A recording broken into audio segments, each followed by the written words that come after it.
पण मला असं वाटतं की याच्यावर चुकीच्या पद्धतीचं राजकारण जे आहे हे करणं चाललंय आणि म्हणून आज मंत्रिमंडळाच्या बैठकीमध्ये आम्ही याच्यावर सांगोपांग चर्चा केली आणि आम्ही असा निर्णय केलेला आहे की त्रिभाषा सूत्राच्या संदर्भात ही भाषा कुठल्या वर्गापासून लागू करावी, ती कशा प्रकारे करावी, कुठली करावी, काय मुलांना चॉईस द्यावा,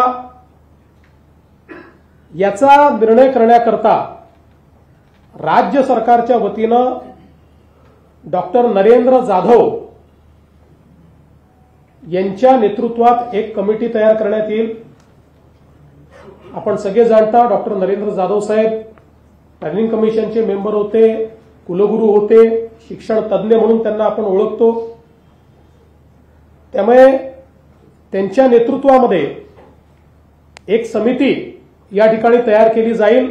त्यात काही सदस्य अजून असतील, त्यांची नावं लवकरच घोषित केली जातील आणि या समितीचा रिपोर्ट आल्यानंतरच त्रिभाषा सूत्र त्या रिपोर्टच्या आधारावर या ठिकाणी लागू केलं जाईल आणि म्हणून 16 एप्रिल 2025 आणि 17 जून 2025 हे दोन्ही शासन निर्णय आम्ही रद्द करण्याचा निर्णय घेतलेला आहे। हे दोन्ही शासन निर्णय या ठिकाणी रद्द आम्ही करतो आणि ही नव्याने समिती तयार करतो। ही समिती त्रिभाषा सूत्राच्या संदर्भातलं सगळं सूत्र माशेलकर कमिटीच्या अहवालाचा अभ्यास करेल, ज्या लोकांचं याच्यावर दुमत आहे त्यांचंही म्हणणं ऐकून घेईल आणि त्यानंतर आपल्या विद्यार्थ्यांच्या हिताचा काय निर्णय आहे तो निर्णय या कमिटीच्या माध्यमातून येईल आणि मग तो राज्य सरकार स्वीकारेल आणि त्यानुसार पुढची कारवाई केली जाईल। अशा प्रकारचा निर्णय आज आम्ही मंत्रिमंडळामध्ये घेतलेला आहे।